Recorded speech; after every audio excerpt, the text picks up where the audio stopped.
Hello my dear lovely students, welcome back to my channel Shubham lecture. जितने भी हमारे student इस बार हैं 12th में और जिनको 2025 में बोर्ड एग्जाम देना है, उनके लिए आज का ये क्लास बहुत ही ज़्यादा इम्पोर्टेंट है, क्योंकि आज के इस क्लास में मैं आपके लिए लेकर आया हूँ क्लास 12 केमिस्ट्री के top 10 most important question answer. देखिए स्टूडेंट, जो क्वेश्चंस मैं इस क्लास में लेकर आया हूं ये बहुत ही ज्यादा इंपॉर्टेंट क्वेश्चन है आपके बोर्ड एग्जाम के लिए। तो 2025 में अगर आपको एग्जाम देना है तो ये 10 क्वेश्चन पढ़कर जाना। और ये क्लास जो है ये 12th केमिस्ट्री का एक मैराथन क्लास होगा, यानी कि लगभग 1 घंटे की ये क्लास होगी। और इस 1 घंटे में मैं आपको 10 ऐसे क्वेश्चन को बताऊंगा जो आपके बोर्ड एग्जाम में 3 नंबर, 4 नंबर और 5 नंबर में पूछे जाते हैं। यानी कि मैं कोई छोटे मोटे क्वेश्चन को नहीं बताने वाला, जो सबसे ज्यादा इंपॉर्टेंट है लघु उत्तरीय प्रश्न और विस्तृत उत्तरीय प्रश्न, उन्हीं को मैं इस क्लास में बताने वाला हूं। देखो मैंने लिस्ट यहाँ पे बना रखी है, एक एक क्वेश्चन को हम समझेंगे। यहाँ पे आपको लॉन्ग क्वेश्चन भी मिल जाएगा बीच में, तो इन सबको हम स्टेप बाय स्टेप समझेंगे। तो 12th वालों एक बार जरूर देख लेना, नहीं तो बाद में पछताना पड़ेगा, क्योंकि ऐसी क्लास बार बार नहीं मिलेगी। और ये वीवीआई क्वेश्चंस है, वेरी वेरी इंपॉर्टेंट। पूरे बुक के प्रश्न आपको बताए जाएंगे, चैप्टर 1 से लेकर चैप्टर 10 तक जितने भी चैप्टर है सबके क्वेश्चन मैं बताऊंगा। ये क्वेश्चन आपके बोर्ड एग्जाम में हर साल आते हैं, इससे बाहर कुछ नहीं आएगा भैया। आपको करना क्या है, सिर्फ वीडियो को लाइक करना है, चैनल को सब्सक्राइब कर लेना है, जिससे हमको मोटिवेशन मिले और हम आपके लिए और भी अच्छी अच्छी क्लासेस लेकर आए।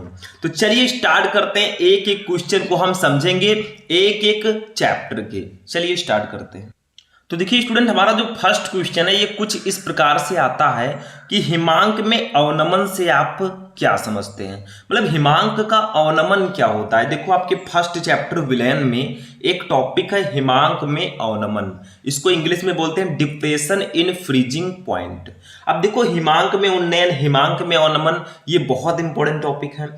बाकी जो राउल्ट का नियम, हेनरी का नियम, कोलरॉस का नियम, ये सब जो आपका नियम है फर्स्ट सेकंड चैप्टर में, वो मैं आपको पहले भी पढ़ा चुका हूं। आप लोग सर्च करना यूट्यूब पे class 12 chemistry important question Shubham lecturer, आपको क्लास मिल जाएगा।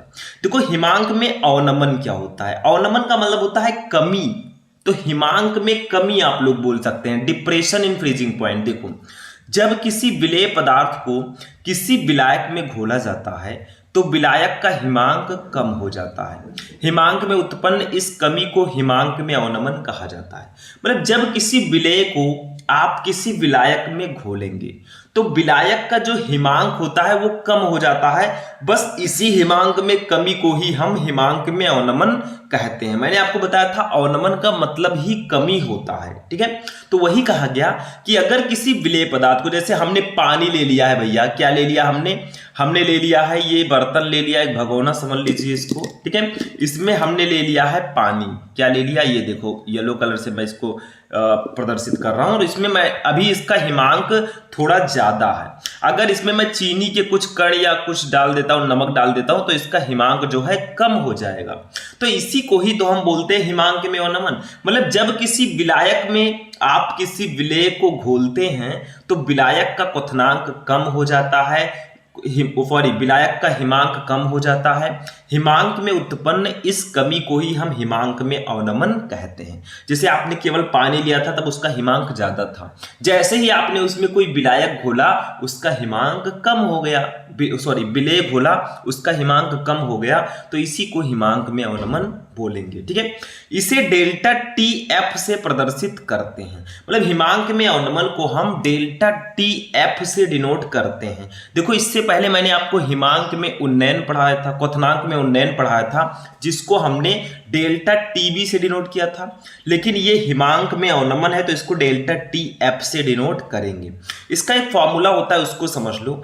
Delta T F equal to होता है 1000 into K F into small W upon capital W into capital M. अब यहां पे है क्या, देखो डेल्टा टी एफ तो आपका हिमांक में अवनमन है, के एफ आपका मोलल अवनमन स्थिरांक है, के एफ आपका मोलल अवनमन स्थिरांक है, स्मॉल डब्ल्यू क्या है, कैपिटल W क्या है और कैपिटल M क्या है, इनको भी जान लेते हैं। ठीक है, स्मॉल w जो होता है स्टूडेंट वो विलेय का भार होता है। जो विलेय आपने विलायक में घोला है वही विलेय का भार होता है स्मॉल w। ये न्यूमेरिकल सॉल्व करने में फॉर्मूला बहुत ज्यादा हेल्पफुल होगा। कैपिटल W भैया है तो ये विलायक का भार होगा। ठीक है, स्मॉल w विलेय का भार हो गया तो कैपिटल W विलायक का भार हो जाएगा, क्योंकि विलायक में ही तो हमने विलेय को घोला है, तभी तो उसके हिमांक में कमी आई। इस कैपिटल M क्या है, ये कहेंगे स्मॉल m भी लिखा होता है, तो ये विलेय का अणुभार है। देखो आपने जो विलेय घोला है उसका कुछ ना कुछ अणुभार होगा। ठीक है, तो ये विलेय का अणुभार है। ये वाला फॉर्मूला आप लोग याद रखना, बहुत इंपॉर्टेंट फॉर्मूला है।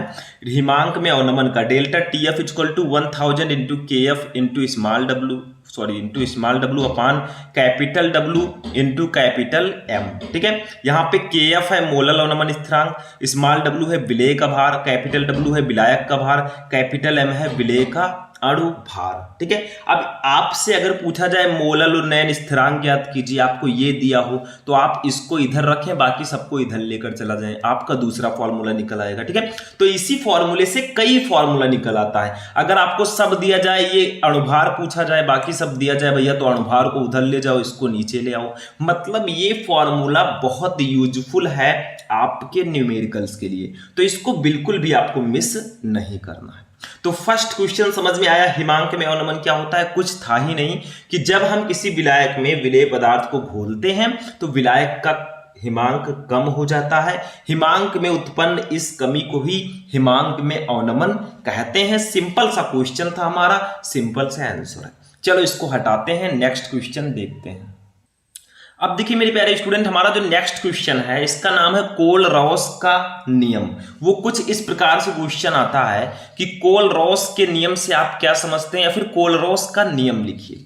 देखो अब सेकेंड चैप्टर का ये हमारा क्वेश्चन है, क्योंकि मैंने सोचा कि आपको एक एक चैप्टर के एक एक क्वेश्चन को बता दिया जाए, जो बहुत ज्यादा इंपॉर्टेंट क्वेश्चन है उसको ही मैंने इसमें इंक्लूड किया है। देखो कोलरॉस का नियम, जिसे इंग्लिश में हम लोग बोलते हैं कोलरॉस लॉ, ये होता क्या है। सिंपल सा नियम है, समझ लो।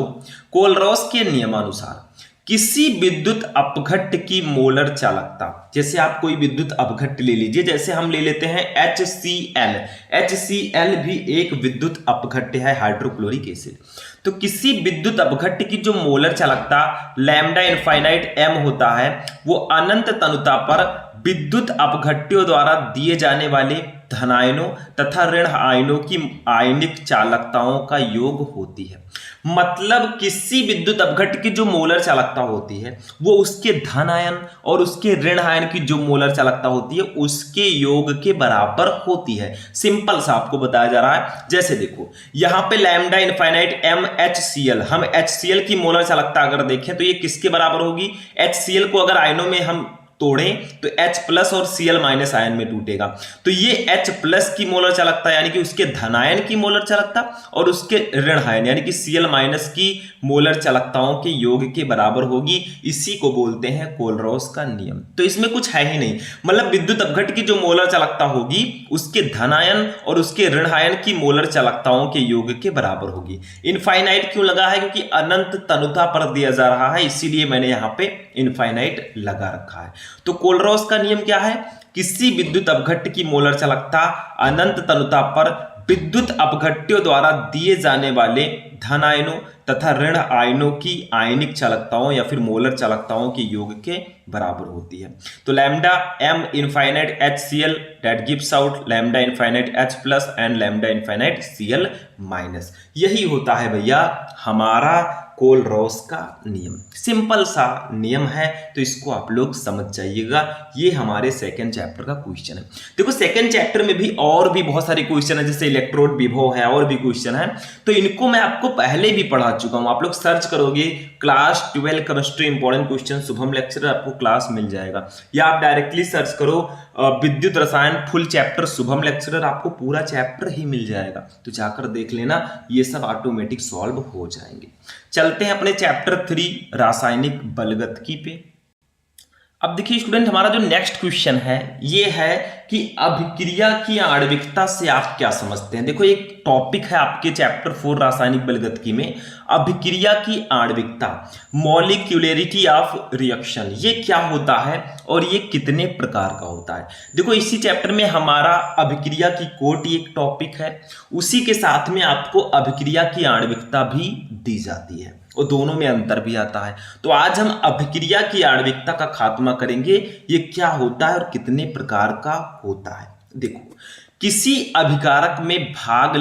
अभिक्रिया में भाग लेने वाले अभिकारक पदार्थों के अणुओं की न्यूनतम संख्या को ही अभिक्रिया की आणविकता कहते हैं। मतलब कोई रिएक्शन हो रहा है, उसमें कितने अभिकारक भाग ले रहे हैं, उन्हीं की संख्या को ही हम अभिक्रिया की आणविकता कहते हैं। मतलब अभिकारक के अणुओं की संख्या को ही हम अभिक्रिया की आणविकता कहेंगे, ये ध्यान रखना। जैसे देखो यहाँ पे अमोनियम नाइट्राइट का हमने अमोनियम नाइट्राइट जो है N2 नाइट्रोजन और जल में टूटा, तो अमोनियम नाइट्राइट का सिर्फ एक अणु यहाँ पे भाग ले रहा है। देखो इसके आगे एक है, तो ये एकाणुक अभिक्रिया होगी। मतलब सिंपल सा है, जब आपका रिएक्शन होता है तो उसमें अभिकारक होता है यानी कि रिएक्टेंट, और प्रोडक्ट बनता है यानी कि प्रोडक्ट, उत्पाद। ठीक है, तो आपको अभिक्रिया की आणविकता जो है वो सिर्फ अभिकारक के अणुओं की संख्या पर निर्भर है, यानी कि अभिकारक में कितने अणु भाग ले रहे हैं उन्हीं की संख्या को ही हम अभिक्रिया की आणविकता कहेंगे। सिंपल सी बात है कि जितने अभिकारक भाग लेंगे उसी को ही हम अभिक्रिया की आणविकता बोलेंगे।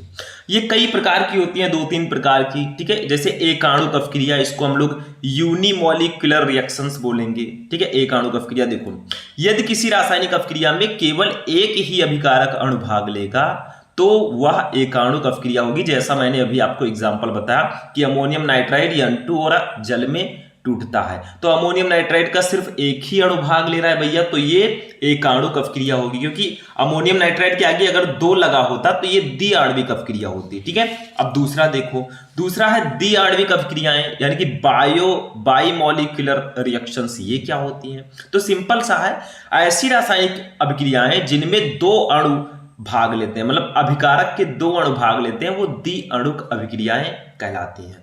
बाइमॉलिक्यूलर रिएक्शंस वो कहलाती हैं। जैसे देखो यहाँ पे HI हाइड्रोजन आयोडाइड का 2 मॉलिक्यूल है, ये H2 यानी कि हाइड्रोजन और आयोडीन में टूट रहा है भैया, तो यहाँ पे देखो 2 अणु भाग ले रहे हैं हाइड्रोजन आयोडाइड के, तो ये कौन सी अभिक्रिया होगी, ये द्विअणुक अभिक्रिया होगी। सिंपल सा तो है, इसमें कुछ है ही नहीं। मतलब अभिकारक के जितने अणु भाग लेंगे उसी को ही हम अभिक्रिया की आणविकता बोलेंगे। अगर एक है तो एकाणुक अभिक्रिया, 2 है तो द्विआण्विक अभिक्रिया।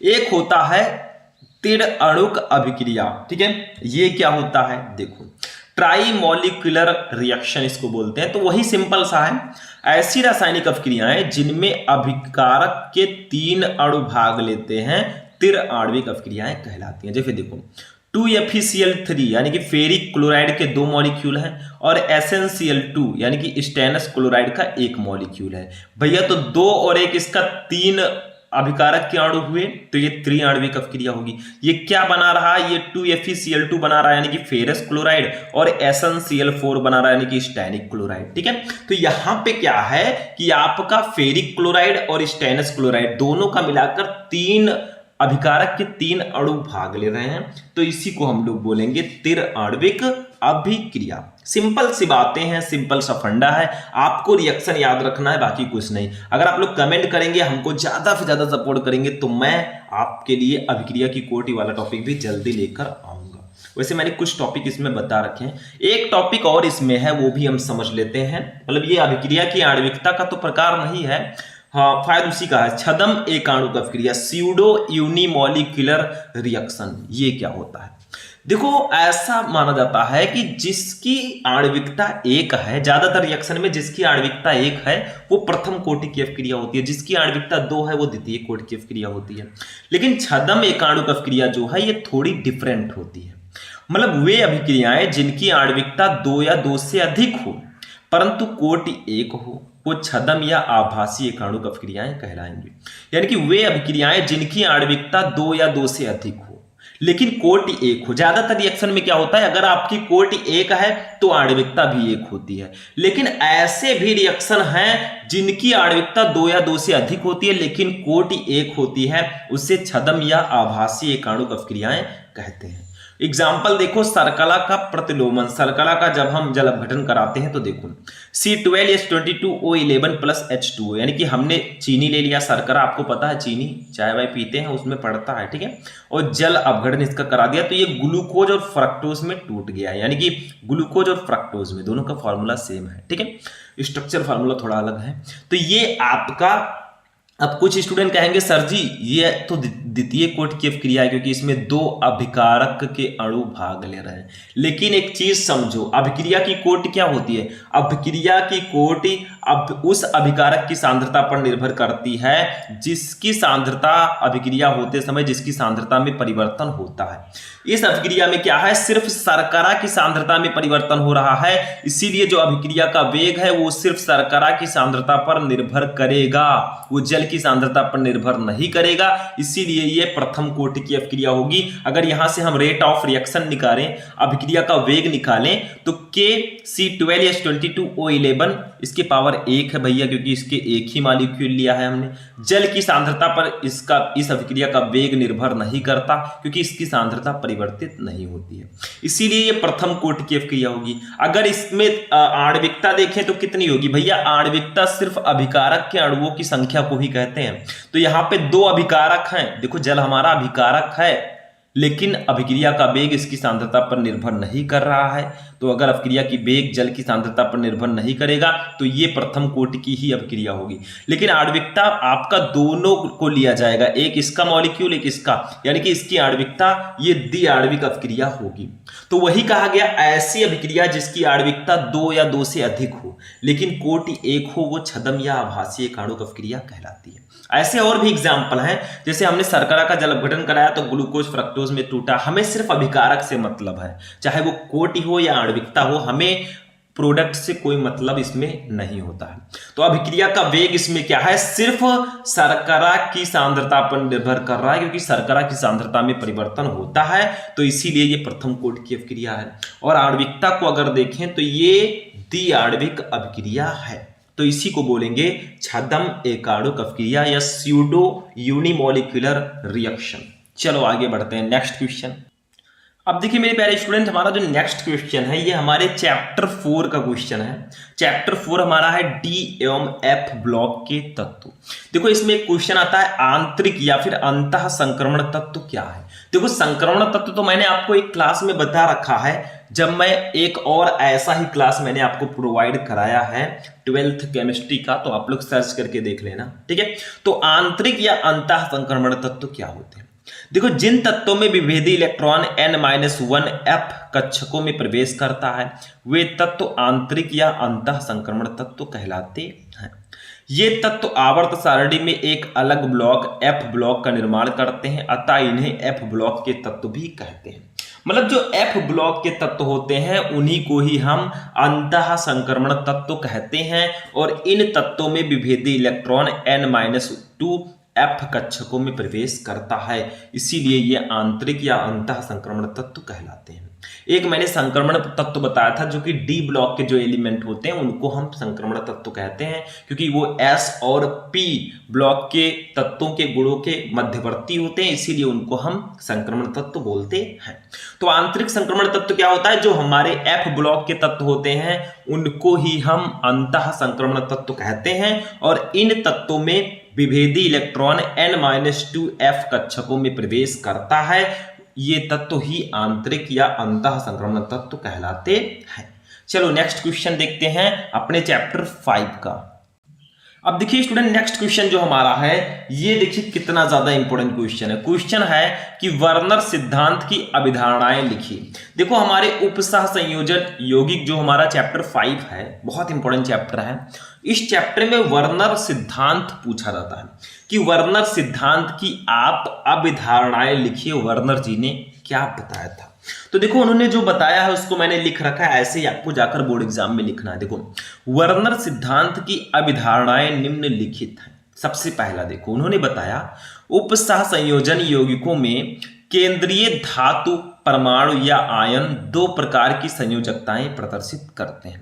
मतलब जो हमारे उपसह संयोजन यौगिक होते हैं उसमें जो केंद्रीय धातु परमाणु या आयन होता है वो दो प्रकार की संयोजकता को प्रदर्शित करता है। सबसे पहले उन्होंने यही बताया। सबसे पहले हमारा होता है प्राथमिक संयोजकता, दूसरा होता है द्वितीयक संयोजकता। अब यहां पे एक चीज समझ लो भैया कि केंद्रीय धातु परमाणु या आयन क्या होते हैं, ये भी हमें थोड़ा सा समझना जरूरी है। तो देखो एक उपसह संयोजन यौगिक हम लोग लेते हैं Fe,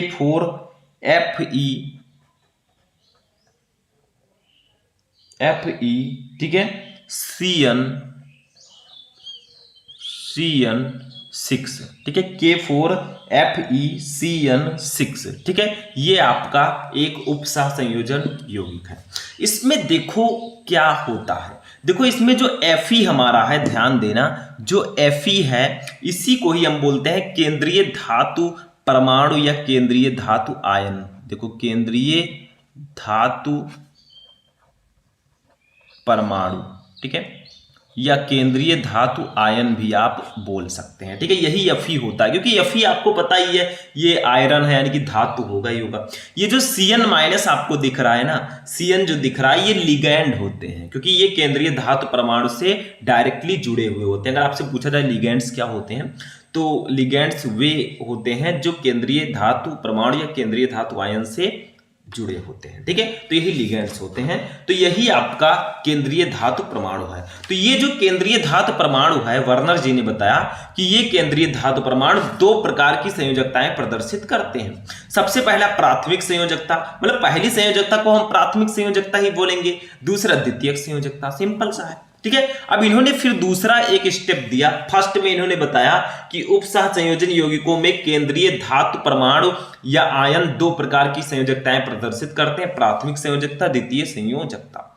दूसरा इन्होंने बताया धातु में अपनी प्राथमिक संयोजकताओं और द्वितीयक संयोजकताओं अर्थात दोनों प्रकार की संयोजकताओं को संतुष्ट करने की प्रवृत्ति होती है। यानी कि जो ये हमारा केंद्रीय धातु है ना Fe, इसमें जो है अपनी प्राथमिक संयोजकता और द्वितीयक संयोजकता दोनों संयोजकताओं को संतुष्ट करने की प्रवृत्ति पाई जाती है, ठीक है।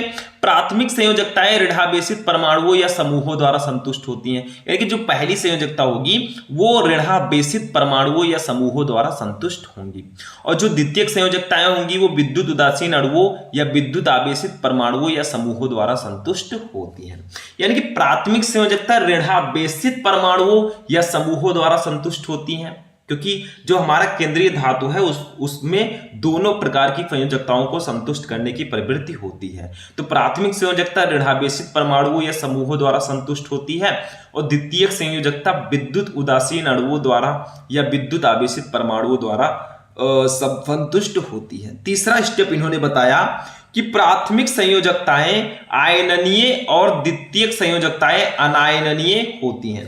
यानी कि जो प्राथमिक संयोजकताएं होती हैं वो आयननीय होती हैं, यानी कि कुछ आयंस के रूप में पाई जाएंगी, जबकि द्वितीयक संयोजकताएं अनायनीय होती हैं। मतलब ये सब आपको लिखना है, जितना पूछा जाए उतना ही लिखना है। 4 नंबर देखो, इन्होंने 4-5 स्टेप दिए थे। धातु द्वारा प्रदर्शित द्वितीयक संयोजकताओं की संख्या साधारणतया एक निश्चित संख्या होती है। मतलब जो केंद्रीय धातु है उसके द्वारा जो प्रदर्शित द्वितीयक संयोजकता की संख्या होती है वो एक निश्चित संख्या होती है। किसी धातु द्वारा प्रदर्शित द्वितीयक संयोजकताओं की संख्या उसकी उपसह संयोजन संख्या या समन्वय संख्या कहलाती है। ये याद रखना, उपसह संयोजन संख्या भी पूछा जाता है कि किसी धातु द्वारा प्रदर्शित द्वितीयक संयोजकताओं की संख्या उसकी उपसह संयोजन संख्या या समन्वय संख्या कहलाती है। ये क्वेश्चन काफी ज्यादा इंपॉर्टेंट है। फिर देखिए, केंद्रीय धातु से सीधे परिबद्ध परमाणुओं या समूहों की संख्या उसकी द्वितीयक संयोजकताओं की संख्या अर्थात उपसह संयोजन संख्या होती है। धातुओं की उपसह संयोजन संख्याएं जो है वो 2, 4 या 6 होती हैं। 8, 10 या 12 की संयोजकताएं संख्याएं दुर्लभ होती हैं, मतलब ये ज्यादातर नहीं पाई जाती है। देखो जो मैं स्टेप बता रहा हूं सबको लिख लेना, एक बार पढ़ लेना, आपको समझ में आ जाएगा। मतलब यहाँ पे जो केंद्रीय धातु होता है उसकी जो 2 प्रकार की संयोजकताएं वो प्रदर्शित करता है, उसी से रिलेटेड इन्होंने एक सिद्धांत दिया था। 5वां देखिए, धातु की द्वितीयक संयोजकताएं धातु की चारों ओर त्रिविम आकाश में एक निश्चित ज्यामितीय ढंग से व्यवस्थित होती है। तो ये जो वर्नर सिद्धांत है ना, ये हमारे लघु उत्तरीय प्रश्नों में डायरेक्टली पूछा जाता है। तो कैसे आपको लिखना है, मैंने एक आपको ट्रिक बता दिया, ऐसे लिख कर आओगे आपको पूरे के पूरे नंबर मिलेंगे। समझ में आया? चलो इसको मैं हटाता हूं, अपने चैप्टर नंबर 6 पे चलेंगे। इनऑर्गेनिक केमिस्ट्री हमारा फिनिश हुआ, अब हम चलेंगे अपने ऑर्गेनिक केमिस्ट्री पे, क्योंकि बहुत सारे स्टूडेंट कमेंट कर रहे थे सर आप ऑर्गेनिक केमिस्ट्री की क्लासेस लेकर आइए। तो चलिए इसी क्लास में देखते हैं। अब देखिए स्टूडेंट, नेक्स्ट क्वेश्चन जो हमारा है ये है वुड्स फिटिंग अभिक्रिया पर टिप्पणी लिखिए। देखो भैया, हाइलो एल्केन तथा हाइलो एरीन चैप्टर है हमारा चैप्टर 6, इसमें जो नेम डायरेक्शन है काफी ज्यादा आती हैं। वुड्स अभिक्रिया, वुड्स फिटिंग अभिक्रिया, फ्रीडन-क्रॉफ्ट अभिक्रिया और हाइलोफॉर्म अभिक्रिया, ऐसी कुछ नेम डायरेक्शन आपके बोर्ड एग्जाम में डायरेक्टली आती हैं। तो आज हम वुड्स फिटिंग अभिक्रिया को समझेंगे कि आखिर ये होता क्या है।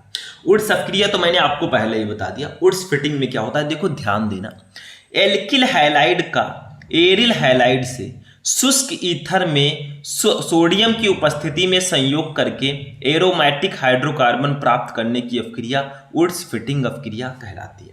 मतलब इसमें आपको एरिल हैलाइड लेना है, सॉरी एल्किल हैलाइड लेना है, उसके साथ एरिल हैलाइड भी लेना है और उसकी सोडियम धातु से अभिक्रिया करानी है शुष्क ईथर की उपस्थिति में, तो आपका एरोमेटिक हाइड्रोकार्बन बनेगा। इसी को ही हम वुड्स फिटिंग अभिक्रिया कहते हैं। उदाहरण देखो, मेथिल आयोडाइड, ये आपका भैया एल्किल हैलाइड है। मैंने आपको एल्किल हैलाइड पहले ही बताया है। एल्किल जैसे आपका methyl, ethyl, propyl, butyl, pentyl, ये सब एल्किल होते हैं। तो मेथिल आयोडाइड व आयोडोबेंजीन, आयोडोबेंजीन जो है ये एरिल हैलाइड है, ठीक है, जिसको हम हाइलोएरीन बोलते हैं, की अभिक्रिया से टालुइन का बनना। टालुइन जो है ये एरोमेटिक हाइड्रोकार्बन है। मतलब आपको करना क्या है, एक एल्किल हैलाइड लेना। जैसे मैंने ले लिया CH3I, ये एल्किल हैलाइड है। देखो CH3 है, मेथिल, I है आयोडाइड यानी कि मेथिल आयोडाइड, जिसको हम एल्किल हैलाइड भी बोलते हैं, प्लस C6H5I, ये आयोडोबेंजीन है। इसकी अभिक्रिया सोडियम से हमने करा दी, सोडियम के 2 परमाणु से, तो शुष्क ईथर की उपस्थिति में कराई तो क्या बना, देखो C6H5 यहां से आ गया और CH3 भैया यहां से आ गए, यानी कि C6H5 CH3, ये टालुइन बन गया। इसको ऐसे भी लिख सकते हैं, ध्यान देना, अगर बेंजीन रिंग में इसको लिखना चाहें तो हम ऐसे लिख सकते हैं, ये आपका बेंजीन और ऊपर लगा दो CH3, ये भी यही चीज है, दोनों सेम है, बस ये स्ट्रक्चरल है और ये मैंने वैसे लिखा है। अब बचा क्या आपका 2Na बचा, मैंने लिख दिया। I और I 2 बचा है, हमने I लिख दिया क्योंकि आगे 2 लगा हुआ है तो 2I हो गया। बस यही है वुड्स फिटिंग अभिक्रिया कि आपको एक एल्किल हैलाइड लेना है, एक एरिल हैलाइड लेना है, उसकी सोडियम धातु से शुष्क ईथर की उपस्थिति में अभिक्रिया करानी है, आपका टालुइन बन जाएगा, यानी कि एरोमेटिक हाइड्रोकार्बन बन जाएगा। इसी को ही हम वुड्स फिटिंग अभिक्रिया कहते हैं। तो समझ में आया, एल्किल हैलाइड का एरिल हैलाइड से शुष्क ईथर में सोडियम की उपस्थिति में संयोग करके एरोमेटिक हाइड्रोकार्बन प्राप्त करने की अभिक्रिया वुड्स फिटिंग अभिक्रिया कहलाती है। उदाहरण में जैसे मेथिल आयोडाइड व आयोडोबेंजीन की अभिक्रिया से टालुइन का बनना। हमने क्या किया, मेथिल आयोडाइड लिया जो कि एल्किल हैलाइड है और आयोडोबेंजीन लिया जो कि एरिल हैलाइड है, ठीक है। इसकी अभिक्रिया सोडियम धातु से करा दी शुष्क ईथर की उपस्थिति में भैया, तो हमारा एरोमेटिक हाइड्रोकार्बन यानी कि टालुइन बना। यही अभिक्रिया वुड्स फिटिंग अभिक्रिया कहलाती है। चलो इसको भी हम हटाते हैं और अब हम एक ऐसे क्वेश्चन को देखते हैं जो आपके लॉन्ग क्वेश्चन में मेनली पूछा जाता है, तो उसको हम मिस नहीं करेंगे। चलिए देखते हैं। अब देखो मेरे प्यारे स्टूडेंट, ये जो क्वेश्चन है भैया, ये 5 नंबर में आपके बोर्ड एग्जाम में डायरेक्टली पूछा जाता है। क्वेश्चन कुछ इस प्रकार से आएगा, एथेनॉल बनाने की औद्योगिक विधि का वर्णन कीजिए तथा रासायनिक समीकरण भी लिखिए। देखो ऊपर लिखा हुआ है, ठीक है। एथिल अल्कोहल को कैसे बनाएं, या एथेनॉल भी इसको बोलते हैं। देखो एथिल अल्कोहल का IUPAC नेम एथेनॉल होता है, क्योंकि ये अल्कोहल है तो इसमें ऑल लगा रहेगा। इसको बनाने की औद्योगिक विधि का वर्णन करना है और रासायनिक समीकरण भी आपको लिखना है। ये क्वेश्चन बहुत ही ज्यादा इंपॉर्टेंट है, तो इसको आपको बिल्कुल भी मिस नहीं करना है, ठीक है। चलो इसको देखते हैं। एथेनॉल बनाने की विधि, एथिल अल्कोहल या एथेनॉल बनाने की विधि। देखो एथिल अल्कोहल बनाने के लिए निम्नलिखित विधि प्रयोग में लाई जाती है। 3 विधियों द्वारा हम एथिल अल्कोहल को बनाते हैं। सबसे पहले एथिलीन से हम बनाएंगे। एथिलीन का फॉर्मूला होता है C2H H4, ठीक है। फिर एसिटिलीन से बनाएंगे हम लोग। एसिटिलीन का फॉर्मूला C2H2 होता है। फिर किण्वन से भी हम बना सकते हैं। सबसे पहले एथिलीन से बनाते हैं। देखो, एथिलीन पर सांद्र H2SO4 की क्रिया से एथिल हाइड्रोजन सल्फेट तथा एथिल सल्फेट बनता है, जिसका जल अपघटन करने पर एथिल अल्कोहल वो हमें देते हैं। मतलब आपको पहले एथिलीन का सांद्र H2SO4 से क्रिया करानी है तो एथिल हाइड्रोजन सल्फेट बनेगा, फिर एथिल सल्फेट बनेगा, ठीक है। उसके बाद में जल अपघटन कराना है, आपका एथिल अल्कोहल बन जाएगा। देखो 2-3 स्टेप में ये होता है। देखो हमने ले लिया ये एथिलीन। देखो ये मैं नोट्स से आपको पढ़ा रहा हूं, इसीलिए सब कुछ यहाँ पे लिखा है, ठीक है।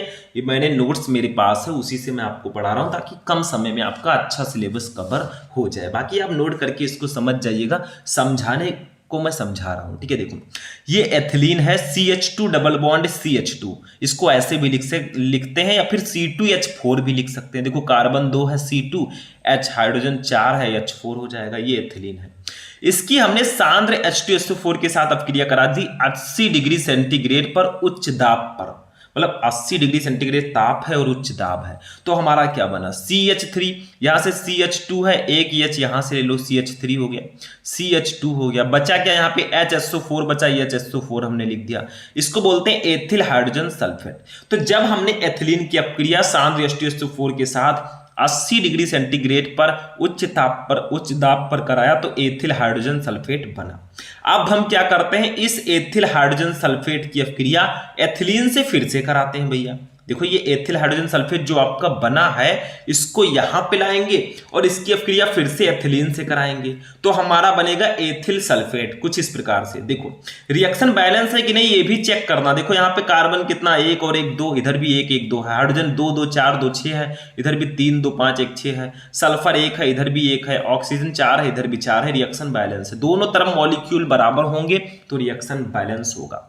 देखो यहाँ पे हम देखते हैं, यहाँ पे कार्बन कितना है 2, देखो ट्वाइस लगा है तो 2 इसका होगा, 2 इसका 4, तो यहाँ पे 1 2 3 4 है, ठीक है। हाइड्रोजन कितना है, 3 का 2 से गुणा होगा 6, 2 का 2 से गुणा होगा 4, 10 होगा। तो 3 2 5 1 6 और 2 8 2 10 होगा। ऑक्सीजन 4 है, यहाँ पे भी ऑक्सीजन 4 है, सल्फर 1 है, सल्फर 1 है। मतलब हमने क्या किया, एथिल हाइड्रोजन सल्फेट का फिर से एथिलीन से रिएक्शन कराया तो एथिल सल्फेट बन गया। अब हमारा मेन आता है कि एथिल सल्फेट की अपक्रिया, एथिल सल्फेट का जल अपघटन कराएंगे, इसको जल के साथ गर्म करेंगे, अब हमारा एथिल अल्कोहल प्राप्त होगा। 2-3 स्टेप में ये प्राप्त होता है, ठीक है। देखो यहाँ पे एथिल सल्फेट हमने ले लिया, इसका जल अपघटन करा दिया भैया, तो हमारा बन गया एथिल अल्कोहल और H2SO4 यानी कि सल्फ्यूरिक अम्ल। यहाँ पे देखो रिएक्शन बैलेंस है कि नहीं, कार्बन कितना, 1 और 1 2, 2 का 2 से गुणा होगा 4, इधर कितना है 2, 1 और 1 2, इसका 2 से गुणा होगा 4 क्योंकि इसके आगे भी 2 लगा है। हाइड्रोजन 3 2 5 है, 5 का गुणा होगा 2 से 10, 2 12, इधर 3 का 2 से गुणा होगा 6, 4 10 और 1 11, ठीक है, 10 और 2 12।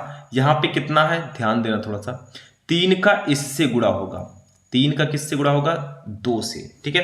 तो आपका कितना हो जाएगा, ध्यान से समझना क्योंकि ये रिएक्शन काफी ज्यादा इंपॉर्टेंट है। ये 3 है, ठीक है, कितना है ये 3, ठीक है। तो इधर आपका कितना है, 3 2 5, 5 का 2 से गुणा होगा 10 और 2 12, इधर कितना है 3 2 5 और 1 6 का 2 से गुणा 12 और 2 14 है भैया, तो इसके आगे 2 लगा दो, ठीक है, इसके आगे भी 2 लगा दो। अब इधर भी 14 हो गया, इधर भी 14, दोनों तरफ 14 हो गई, ठीक है। SO4 आपका ऐसे ही रहेगा, S और O4 उतना ही है। ऑक्सीजन आपका इधर 2 है, इधर भी 1 और 1 2, मतलब 1 2 आगे लगा तो 2 ये भी होगा। ये आपका रिएक्शन बिल्कुल बैलेंस है। तो ऐसे हम एथिलीन से एथिल अल्कोहल बनाते हैं। पहले एथिलीन को देखो यहाँ पे लिखा है, एथिलीन पर सांद्र H2SO4 की क्रिया से एथिल हाइड्रोजन सल्फेट तथा एथिल सल्फेट बनता है, फिर उसका जल अपघटन करने पर एथिल अल्कोहल बनता है। तो एथिलीन की हमने सांद्र H2SO4 के साथ 80 डिग्री सेंटीग्रेड उच्च दाब पर क्रिया कराया तो एथिल हाइड्रोजन सल्फेट बना। फिर एथिल हाइड्रोजन सल्फेट की एथिलीन से क्रिया कराई तो एथिल सल्फेट बना। फिर एथिल सल्फेट का जल अपघटन कर दिया तो भैया एथिल अल्कोहल प्राप्त हो गया। रिएक्शन बहुत ज्यादा इंपॉर्टेंट है, इसको बिल्कुल से आपको याद रखना है। 2 तरीके और है, मैंने बताया था, एक एसिटिलीन से। देखो एसिटिलीन से कैसे बनेगा, एसिटिलीन पर HgSO4 मर्क्यूरिक सल्फेट और सल्फ्यूरिक अम्ल की उपस्थिति में 60 डिग्री सेंटीग्रेड पर जल की अपक्रिया कराने पर एसिटाल्डिहाइड बनता है, जिसके अपचयन से एथिल अल्कोहल बनता है। पहले आपको एथिलीन की जल के साथ अपक्रिया करानी है, HgSO4 और H2SO4 की उपस्थिति में 60 डिग्री सेंटीग्रेड पे। तो एसिटिलीन का आपने जल से अपक्रिया कराई भैया, तो आपका बना एसिटल्डिहाइड। देखो यहां पे क्या हो जाएगा, कार्बन कितना है, 1 और 1 2 है, इधर भी 2 है, हाइड्रोजन 1 2 2 4 है, इधर भी 3 1 4 है, ऑक्सीजन 1 है 1 है। तो ये आपका एसिटिलीन का जब आप जल से अपक्रिया कराएंगे HgSO4 और H2SO4 की उपस्थिति में 60 डिग्री सेंटीग्रेड पर, तो भैया एसिटल्डिहाइड बनेगा। अब जो एसिटल्डिहाइड बना है उसका अपचयन कराएंगे आप लोग। ये देखो हमने एसिटल्डिहाइड का 120 से 140 डिग्री सेंटीग्रेड पर H2 और Ni के साथ, निकिल के साथ हमने अपचयन करा दिया भैया, तो हमारा एथिल अल्कोहल प्राप्त हो गया। मतलब यहां पे CH3 CH2 CH, यहां से एक H ले लेंगे CH2OH, ये आपका बन गया। इसी को हम कहेंगे एसिटिलीन से आप एथिल अल्कोहल को ऐसे प्राप्त कर सकते हैं। पहले एसिटिलीन की अपक्रिया जल से करानी है, आपका एसिटल्डिहाइड बनेगा। फिर एसिटल्डिहाइड का अपचयन करा देना है हाइड्रोजन और निकेल की उपस्थिति में 120 से 140 डिग्री सेंटीग्रेड पे, तो आपका एथिल अल्कोहल बन जाएगा। ठीक है, सिंपल सा है। चलो तीसरा स्टेप हमारा किण्वन से प्राप्त होता है। तो किण्वन से मैं ऐसे बता देता हूं, शर्करा अथवा स्टार्च युक्त विलयनों के किण्वन से एथिल अल्कोहल का निर्माण किया जाता है। मतलब शर्करा और स्टार्च से युक्त विलयनों के किण्वन से भी हम एथिल अल्कोहल का निर्माण करते हैं। उदाहरण देखो, गन्ने के शर्करा विलयन से जौ, गेहूं, मक्का इत्यादि में उपस्थित स्टार्च के किण्वन से हम एथिल अल्कोहल का निर्माण करते हैं। तो ये हमारा हो जाएगा भैया किण्वन से हम कैसे इसको प्राप्त करते हैं, इसको भी समझ लीजिएगा। अब इस क्वेश्चन को मैं हटाता हूं, आपको शायद समझ में आ चुका होगा। अभी हमारे 3 चैप्टर और हैं, तो 3 क्वेश्चन और होंगे, चलिए उसको भी देखते हैं। ठीक है, सबको समझ लेना, बहुत इंपॉर्टेंट क्वेश्चन है। अब ये देखिए हमारा स्टूडेंट चैप्टर नंबर 8 का क्वेश्चन है, एल्डिहाइड कीटोनियम कार्बोक्सिलिक अम्ल कायनिजारो अभिक्रिया पर टिप्पणी कीजिए। क्वेश्चन बहुत इंपॉर्टेंट है, मतलब कायनिजारो रिएक्शन क्या होता है इसको आपको बताना है। चलो बताते हैं। देखो, जब उन एल्डिहाइड के 2 अणुओं को जिनमें अल्फा हाइड्रोजन परमाणु नहीं होते हैं, उनको कास्टिक क्षारों के सांद्र विलयनों के साथ क्रिया कराने पर एल्डिहाइड का एक अणु अल्कोहल में अपचयित तथा दूसरा अणु अम्ल में ऑक्सीकृत हो जाता है, तो यह अभिक्रिया कायनिजारो अभिक्रिया कहलाती है। मतलब आपको ऐसा एल्डिहाइड लेना है, ऐसे एल्डिहाइड के 2 अणु लेने हैं जिनमें अल्फा हाइड्रोजन परमाणु नहीं होते। अल्फा हाइड्रोजन परमाणु क्या होते हैं अभी मैं समझाऊंगा। उसकी अपक्रिया आपको कास्टिक क्षार के साथ करानी है, जैसे NaOH आप लिख सकते हैं कास्टिक क्षार, ठीक है, कि सांद्र विलयन के साथ क्रिया कराएंगे तो जो एल्डिहाइड का पहला अणु है वो अल्कोहल में अपचयित हो जाएगा और जो दूसरा अणु है वो अम्ल में ऑक्सीकृत हो जाता है, क्योंकि 2 अणु हमने लिए थे। यही अपक्रिया कायनिजारो अपक्रिया कहलाती है। लेकिन कैसे समझें कि वो कौन सा एल्डिहाइड है जिसमें अल्फा हाइड्रोजन परमाणु नहीं होते। देखो भैया, अल्फा हाइड्रोजन परमाणु क्या होते हैं, ध्यान देना। जैसे हम एक एल्डिहाइड ले लेते हैं HCHO, ठीक है, और दूसरा हम लोग इधर ले लेते हैं CH3CHO। इनका नाम है फॉर्मेल्डिहाइड, इनका नाम है एसिटल्डिहाइड। अब देखते हैं किसमें अल्फा हाइड्रोजन है किसमें नहीं है। देखो इसका स्ट्रक्चरल फॉर्मूला कुछ ऐसे होगा, HCH, ठीक है, डबल बॉन्ड O, ये कुछ ऐसे बनेगा। इसका आपका बनेगा कुछ इस प्रकार से HC, इधर H, इधर भी H होगा और यहाँ पे आपका C डबल बॉन्ड O और यहाँ पे H होगा। ये कुछ इस प्रकार से बनेगा। अब देखो अल्फा हाइड्रोजन परमाणु होते क्या है। देखो ये जो आपका फंक्शनल ग्रुप है, देखो यहाँ पे CHO जो है ये फंक्शनल ग्रुप होता है एल्डिहाइड का। तो यहाँ पे फंक्शनल ग्रुप से एक हाइड्रोजन जुड़ा हुआ है, ठीक है, यहां पे कार्बन नहीं है। यहां पे क्या है, ये जो आपका फंक्शनल ग्रुप है इससे एक कार्बन जुड़ा है। तो जो इस फंक्शनल ग्रुप से कार्बन जुड़ा होता है उसको हम अल्फा कार्बन बोलते हैं, और इस अल्फा कार्बन से जो हाइड्रोजन जुड़े होते हैं उसको अल्फा हाइड्रोजन बोलते हैं। तो इसमें क्या होगा, अल्फा, इस फंक्शनल ग्रुप से एक कार्बन जुड़ा हुआ है जो अल्फा कार्बन है, और इसी अल्फा कार्बन से जो हाइड्रोजन जुड़े होते हैं वो अल्फा हाइड्रोजन होते हैं। तो इसमें 3 अल्फा हाइड्रोजन हैं। तो भैया ये जो है कायनिजारो अभिक्रिया नहीं देगा। और इसमें देखो इस फंक्शनल ग्रुप से कोई भी कार्बन नहीं जुड़ा है। जब कार्बन नहीं जुड़ा होगा तो अल्फा कार्बन इसमें नहीं होगा, और अल्फा कार्बन नहीं होगा तो उसमें अल्फा हाइड्रोजन नहीं होगा, तो इसमें अल्फा हाइड्रोजन नहीं है। तो यही कायनिजारो अभिक्रिया देगा। इसी में एक और है जो हमारा C6H5CHO है बेंजल्डिहाइड, ये भी आपका काइनेजारो अभिक्रिया देता है। ठीक है, तो समझ में आया कि अल्फा हाइड्रोजन क्या होता है। फंक्शनल ग्रुप से जो कार्बन जुड़ा होगा वो अल्फा कार्बन होगा, उस कार्बन से जो हाइड्रोजन जुड़ा होगा वही अल्फा हाइड्रोजन होता है। लेकिन यहां पर फंक्शनल ग्रुप से कोई भी कार्बन नहीं जुड़ा है तो अल्फा कार्बन नहीं है, जो अल्फा कार्बन नहीं होगा तो अल्फा हाइड्रोजन भी इसमें नहीं होगा। तो HCHO को हम इसमें ले सकते हैं। ठीक है, तो देखते हैं इसका रिएक्शन। देखो, हमने HCHO के दो अणुओं को लेना है, क्योंकि ऊपर लिखा है जब उन एल्डिहाइडों के दो अणुओं को जिनमें अल्फा हाइड्रोजन परमाणु नहीं होते। ठीक है, तो उसको मैंने यहां पे दो फॉर्मेल्डिहाइड के अणु को ले लिया। इसकी कास्टिक क्षारों के सांद्र विलयन के साथ अभिक्रिया कराते हैं। तो हमने कास्टिक क्षार जैसे NaOH, ये कास्टिक क्षार है, इसके साथ हमने अभिक्रिया करा दी। तो इसका एक अणु देखो, एक अणु एल्कोहल में अपचयित हो जाएगा तथा दूसरा अणु अम्ल में ऑक्सीकृत हो जाएगा। तो देखो, इसका एक अणु एल्कोहल में परिवर्तित हो गया, एक अणु अम्ल में। देखो, सोडियम फॉर्मेट एक अम्ल होता है। तो यहां पे देखो, ये आपका CH3OH यहां से निकल गया, आपका बचा क्या, H बचा, COO बचा, Na बचा, ये आपका इधर निकल गया। देखो रिएक्शन बैलेंस है कि नहीं। हाइड्रोजन 2 2 4 1 5 है, इधर 3 1 4 1 5 है। कार्बन कितना है, 2 है, इधर भी 1 और 1 2 है। ऑक्सीजन 2 है और 1 3 है, इधर भी 2 और 1 3 है। बस आपका सोडियम 1 है 1 है। ये रिएक्शन बिल्कुल बैलेंस है। मतलब जब हम उन एल्डिहाइड के दो अणुओं को जिसमें अल्फा हाइड्रोजन परमाणु नहीं होते उसकी अभिक्रिया कास्टिक क्षार के साथ कराते हैं तो इस एल्डिहाइड का एक अणु एल्कोहल में अपचयित हो जाता है तथा दूसरा अणु अम्ल में ऑक्सीकृत हो जाता है। इसी को ही हम बोलते हैं काइनेजारो अभिक्रिया। आई होप कि आपको बहुत अच्छे से समझ में आ चुका होगा। इसको हम हटाते हैं और अपने नेक्स्ट क्वेश्चन पे चलेंगे। काफी ज्यादा लॉन्ग हमारा क्लास हो रहा है, तो चलते हैं नेक्स्ट क्वेश्चन पे। अब देखो स्टूडेंट, हमारा जो नेक्स्ट क्वेश्चन है ये एमीन चैप्टर यानी कि चैप्टर नंबर 9 का क्वेश्चन है। कार्बिल एमीन अभिक्रिया पर टिप्पणी देखिए। देखो भैया, आपका सेकंड केमिस्ट्री ऑर्गेनिक केमिस्ट्री में नेम्ड रिएक्शन बहुत ज्यादा आती हैं, तो कार्बिल एमीन अभिक्रिया आपको बतानी है क्या होती है। देखो, एथिल एमीन को पहचानने की एक विधि होती है। देखो, एथिल एमीन को क्लोरोफॉर्म और एल्कोहलीय पोटेशियम हाइड्रोक्साइड के साथ गर्म करने पर एथिल आइसोसाइनाइड या फिर एथिल कार्बिल एमीन बनता है, जिसकी गंध अरुचिकर होती है।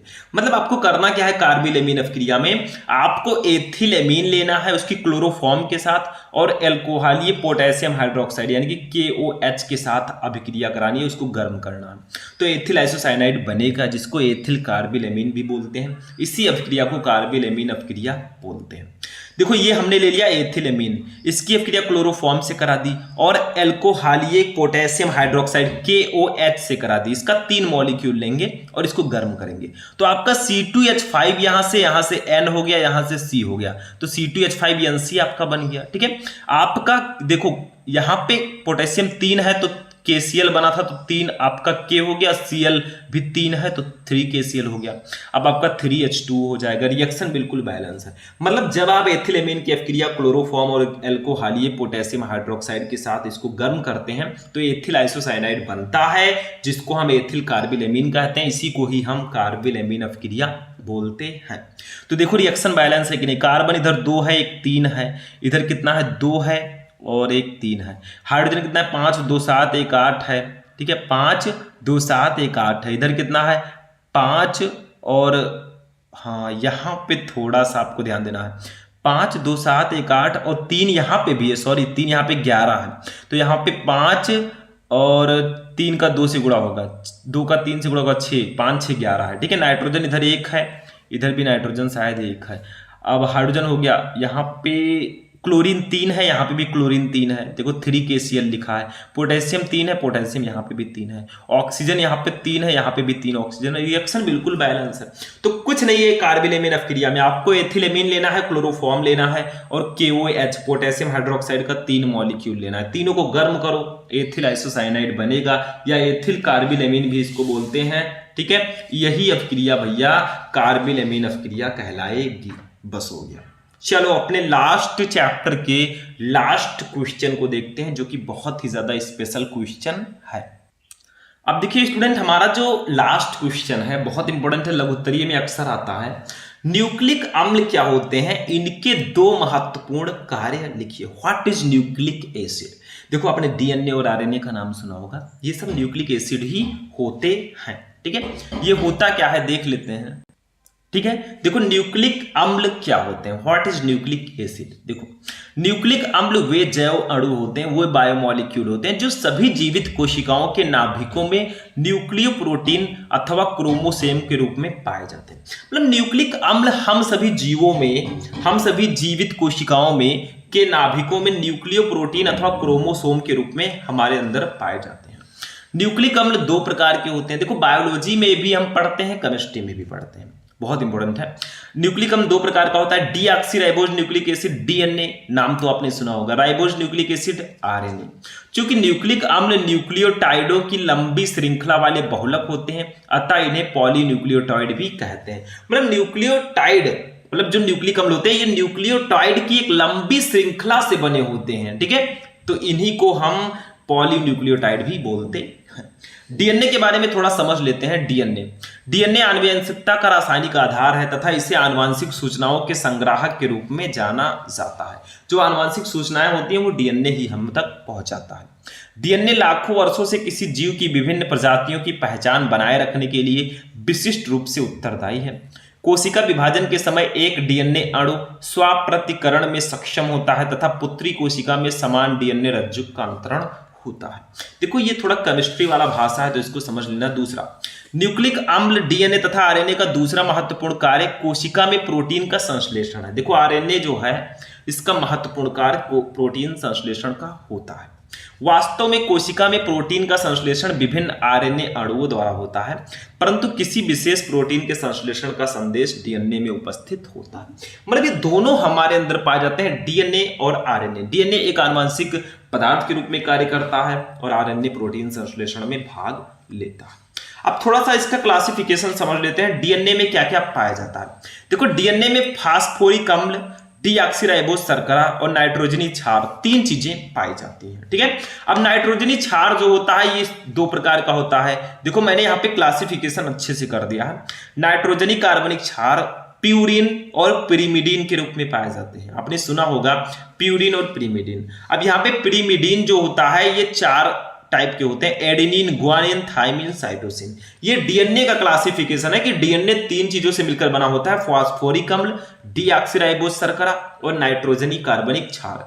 नाइट्रोजनी कार्बनिक क्षार को दो भागों में डिवाइड करते हैं, प्यूरिन, पिरिमिडीन। अब पिरिमिडीन को हम चार भागों में डिवाइड करते हैं, एडेनिन, गुआनिन, थाइमिन और साइटोसिन में। ठीक है, तो ये डीएनए का क्लासिफिकेशन था कि डीएनए को कितने भागों में हम लोग बांटते हैं। याद रखना कि डीएनए में चार पिरिमिडीन क्षारक पाए जाते हैं, adenine, guanine, thymine, cytosine. RNA की बात करें तो आरएनए में भी तीन चीजें पाई जाती है, फास्फोरिक अम्ल इसमें भी पाया जाएगा, यहाँ पे डीऑक्सीराइबोज की जगह पर राइबोज शर्करा पाया जाएगा, और नाइट्रोजनी कार्बनिक क्षार इसमें भी पाए जाएंगे। इसमें भी प्यूरिन, पिरिमिडीन होगा, लेकिन इसमें क्या होगा, एडेनिन, गुआनिन, थाइमिन नहीं होगा। उसमें थाइमिन था, इसमें थाइमिन की जगह पे यूरेसिल रहेगा और साइटोसिन रहेगा। मतलब ये सारी चीजें सेम रहेंगी, सिर्फ थाइमिन की जगह पे यहाँ पे यूरेसिल हो जाएगा। डीएनए में हमारा थाइमिन पाया जाता था। ठीक है, तो यही इतना इसमें डिफरेंस होता है, यानी कि डीएनए और आरएनए में। मतलब इसमें नाइट्रोजनी क्षार जो होते हैं, एक तो इसमें शर्करा राइबोज पाई जाएगी, और नाइट्रोजनी कार्बनिक क्षार में जो पिरिमिडीन होगा उसमें थाइमिन की जगह पर यूरेसिल पाया जाएगा। कभी कभी आता है कि ऐसा कौन सा नाइट्रोजनी कार्बनिक क्षार है जो डीएनए में नहीं पाया जाता, यूरेसिल आएगा भैया तो आप यूरेसिल टिक कर देना, या ऐसा कौन सा नाइट्रोजनी कार्बनिक क्षार है या पिरिमिडीन है जो आरएनए में नहीं पाया जाता है, तो थाइमिन अगर आएगा तो थाइमिन आपको टिक करना है। बस यही सारी चीजें आपके एग्जाम के लिए इंपॉर्टेंट है। तो ये था हमारा आज का बहुत ही ज़्यादा इंपॉर्टेंट क्लास, 12th केमिस्ट्री के टॉप 10 मैंने क्वेश्चंस बताए। देखो ये जो क्लासेज है ना, इसको बहुत अच्छे से सीरियसली आपको पढ़ना है अगर अच्छा नंबर लाना है तो, क्योंकि ये सारे क्वेश्चंस बहुत ज़्यादा स्पेशल हैं। क्लास हमारी लगभग 50 मिनट्स की हो चुकी है, तो अब हम लोग आपसे अलविदा लेंगे। आप लोग वीडियो को बस लाइक करना, चैनल को सब्सक्राइब कर लेना, जितना प्यार हो सके उतना दिखाना, ताकि हम भी नेक्स्ट वीडियो में आपके ऊपर बहुत अच्छे आपके क्लासेस को प्रोवाइड करा सकें। मिलते हैं नेक्स्ट वीडियो में नेक्स्ट टॉपिक के साथ, तब तक के लिए जय हिंद।